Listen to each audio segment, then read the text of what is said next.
This is why I can never butcher my own animals. For one, I can't take their life.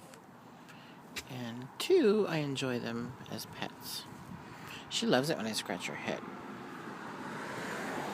Both of my turkey girls are that way. The ones that I raised from Carol Hansen, those girls don't care for me as much. They used to when they were babies, but they were never really affectionate towards me. Trust these girls. Trust these little sexy girls.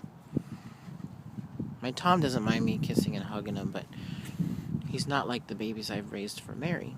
They're nice. The Toms are super nice.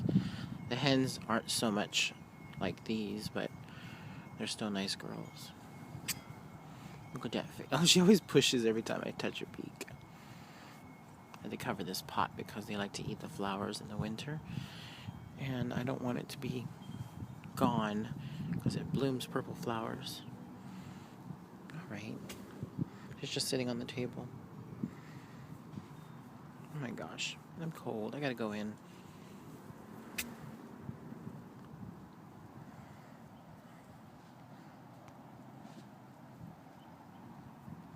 Look at that face. She looks like Big Bird on Sesame Street. Hi, friends. How are you? Have any birdseed?